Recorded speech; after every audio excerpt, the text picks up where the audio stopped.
प्यार के धागा से बनल बा ई रिश्ता के डोरी, जे में सबसे आगे बढ़ी आज हमारी भौजी। खेल खेल उपहार जीते मौज मस्ती के बारी, उतर गई मैदान में अब तक करके सब तैयारी। शुभ गृह लक्ष्मी, शुभ गृह लक्ष्मी, शुभ गृह लक्ष्मी, शुभ गृह लक्ष्मी। महुआ देखे वाला तमाम दर्शकन के उनकर दोस्त उनकर होस्ट प्रियेश के बहुत बहुत नमस्कार बा और सलाम बा। रवो लोगन के हम बहुत बहुत स्वागत कर रहल बानी खेली जीती और बनी एक्टिव वेल शुभ गृह लक्ष्मी में। आज दोस्तों हम पहुंच गए बानी गोरखपुर। गोरखपुर हमेशा हमरा के अट्रैक्ट कैले बा अपना ओर, एकर संस्कृति एकर कल्चर हमेशा से हमरा पसंद आइल बा। आज भोजपुरी सिनेमा के भोजपुरी इंडस्ट्री के एक बहुत बड़ा गढ़ गोरखपुर बन चुकल बा। आए दिन यहाँ भोजपुरी फिल्मों के शूटिंग चलत रहेला और जौन पार्क में हम गुजर रहल बानी रउआ देख सकतानी हमारे पीछे भारत माता के एक विशाल काय मूर्ति लागल बा और यहाँ हमेशा शूटिंग चलत रहेला। और यही अड्डा पे, यही जगह पे, यही गढ़ पे हम आज यहाँ के कोनो गृह लक्ष्मी के बनाएम एक्टिव वेल शुभ गृह लक्ष्मी।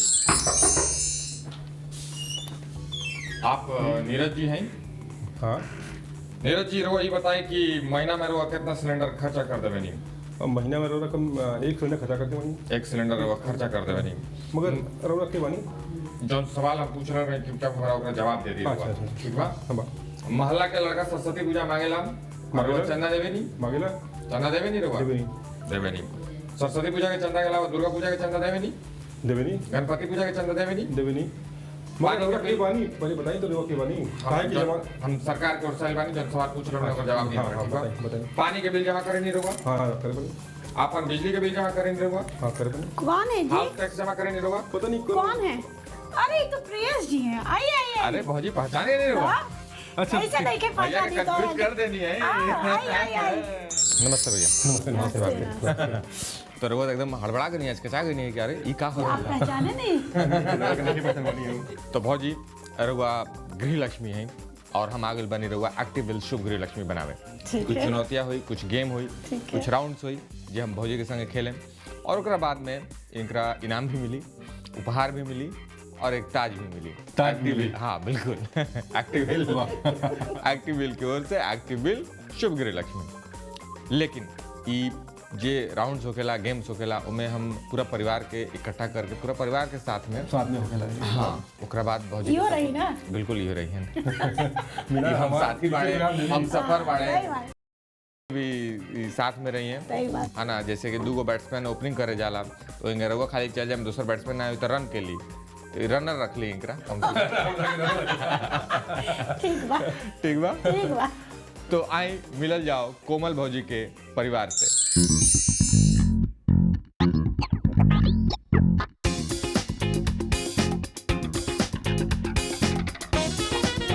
नमस्कार, हमार नाम नीरज बा।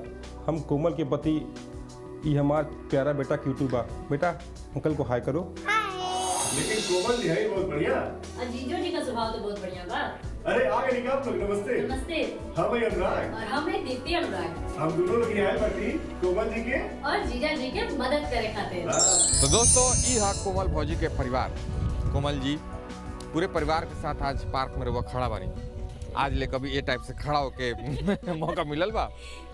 मौका तो खड़ा होके बहुत मिलल बा, हाँ। लेकिन ई साइड टाइप से सबके ई टाइप से नहीं मिलल। तो कोमल भौजी हमरा अपन थोड़ा परिवार से मिला दी, मुलाकात करा दी। बिल्कुल। ये मेरी बहन है दीप्ति, जी जी। ये इनके पति हैं कैसन बानी रउआ? बढ़िया और ये मेरी भाभी है। अच्छा हाँ, ये तो छूट ही गए। ये मेरे पति है। ये पति है मेरे, नमस्कार ये सर। भाभी हैं, ये भाई साहब हैं, भैया जी नमस्कार, कैसन बानी रउआ? खूब बढ़िया। ये इनका बेटा है, अच्छा क्या नाम है बाबू आपका? गौरव। Very good. ये मेरा बेटा, अरे हाय स्वीटी, क्या हाल चाल? ये इनका बेटा। इनके बच्चे हैं, बहुत प्यारे हैं ये सब। तो कोमल भौजी के साथ पूरा परिवार आज इकट्ठा भइल बा। तो गेम खेले से पहले जैसे कि एक प्रथा चला आ रहल बा शगुन के, जब भी भौजी आवेली चाहे बहू आवेली तो एक शगुन राशि उनका देवल जाला। तो ऐसे ही एक शगुन राशि हम भौजी के देवे वाला बानी, जे बा ई शगुन राशि जेमे बा 5,000 रुपये। ई रउआ हम दे रहल बानी, ई रउआ रखी और इस शगुन राशि के लेके ही गेम खेले के बा। तालियां हो जाए एक बार। अब हम थोड़ा सा एमे जे रूल बाऊ बता देता नहीं कि शगुन राशि तो हम दे दिले बानी, लेकिन ई शगुन राशि चूंकि हम राउर सास ना है कि हम दे देनी और भुला गई नहीं। शगुन राशि हम देले बानी और रउआ के राउंड खेले के बाद, गेम खेले के बाद और इस शगुन राशि के सुरक्षित करे के बाद ठीक बा। प्रत्येक सही राउंड हो जाई और शगुन राशि सुरक्षित हो जाई। अगर राउंड में कहीं हारे भौजी तो हम 1000 रुपए के राशि में से वापस ले लें। ठीक बा। ठीक बा। ठीक तो गेम खेल के एकरा सुरक्षित करे के बा। ठीक ठीक बा। ठीक बा। भौजी समझ गई बाड़ी, शगुन राशि दिया चुकल बा और अब कोमल भौजी के साथ खेलल जाए अपन पहला राउंड ढूंढता जानी। ढूंढता जानी खेलेला हमनी के पूरा परिवार के साथ इकट्ठा हो गए बानी सन। अभी अभी हम कोमल भौजी के जासूसी के सारा टिप्स दे दिले बानी। हालांकि पूरा घर के ये सजेले बाड़ी, लेकिन सारा सामान अस्त व्यस्त कर दे बा। अब हमार जेम्स बॉन्ड भौजी अपन जासूसी अंदाज में जाके वो 10 सामान के ढूंढ के लिए समय मिली इनकरा 2 मिनट के अंदर 10 गो आइटम इनकरा लावे के बाद परिवार के काम मदद करे के बाद परिवार के मदद ई करे के बाद कि अगर वो लोग इनके आइटम्स के नाम याद रखे के बाद भौजी ले आ दिली तब तो ठीक बा, ना ले पहले तो वो बता सकता नहीं कि ये चीज़ छूट गई बा, ये चीज़ छूट गई बा, ले आई और चीज़ कहाँ बा वो बतावे के बाद और बाकी ताली बजा के और इनकरा के दोस्त जज्बात दे के रखे के बाद कि भौजी ये रफ्तार से घर में भागते हुए रोल इनके फिर एक बाद कबो ना ठीक है भौजी। तो कोमल भौजी के हम 2 मिनट के समय दे रहा बानी और पहले ओकरा आइटम हम बता दी।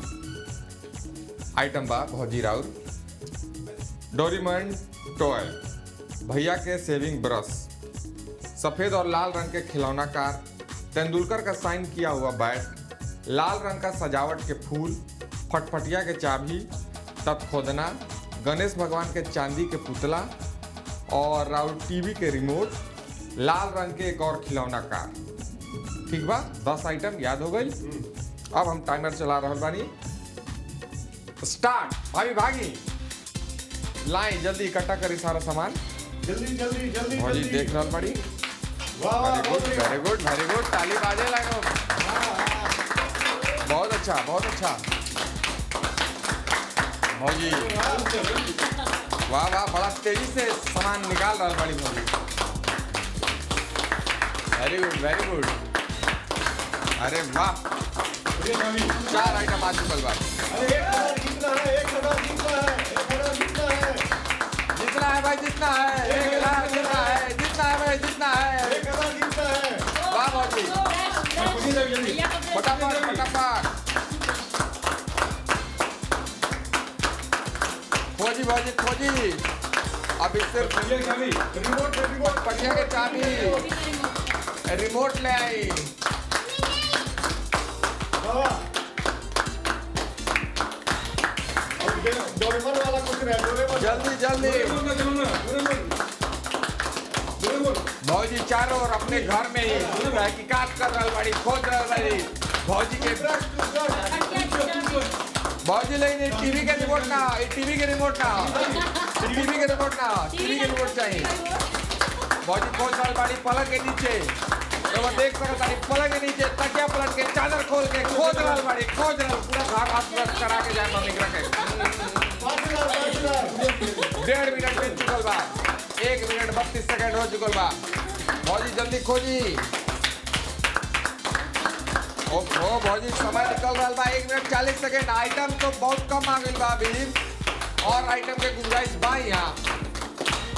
चारों ओर खोजी, चारों ओर खोजी,